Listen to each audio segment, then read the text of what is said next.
नमस्कार दोस्तों, आपका अपना चला अपना बचपन नमूने में बहुत बहुत स्वागत है। आप लोग खेसारी लाल यादव का फैन है तो वीडियो को लाइक शेयर कमेंट जरूर कर दे। चलिए बात करते हैं खेसारी लाल यादव का।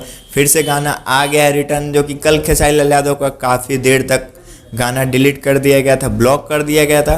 काफ़ी फैन निराश हो गए थे।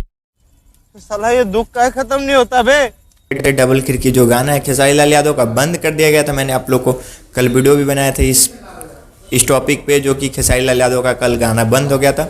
उसी के बीच खेसारी लाल यादव का ये गाना फिर से चालू कर दिया गया। कल रात में ही खेसारी लाल यादव का डबल खिड़की, जो कि कुछ दिन पहले VR म्यूजिक से आया था, जो कि रानी एक्टर से साथ निभाई है खेसारी लाल यादव का, जो कि काफ़ी मस्त आवाज़ है। ट्रेंडिंग में चल रहा था ये सॉन्ग, अभी भी ट्रेंडिंग में है खेसारी लाल यादव का सॉन्ग। कुछ देर के लिए बंद हुआ था, लेकिन फिर डबल खिड़की सॉन्ग VR म्यूजिक पे आ गया। आप लोग वहाँ पे जाके खेसारी लाल यादव का डबल खिड़की गाना देख सकते हैं। आई होप आप लोगों को वीडियो अच्छा लगे तो लाइक कर दे। चैनल को सब्सक्राइब कर ले ताकि ऐसे अपडेट आता रहो। आप हमसे बात करना चाहते हैं, हमसे जुड़ना चाहते हैं, नीचे डिस्क्रिप्शन में इंस्टाग्राम का लिंक दिया गया, वहाँ से बात कर सकते हैं, जुड़ सकते हैं। मिलते हैं नेक्स्ट वीडियो में, तब तक के लिए धन्यवाद, बाय। खत्म, bye bye, tata, good bye, गया।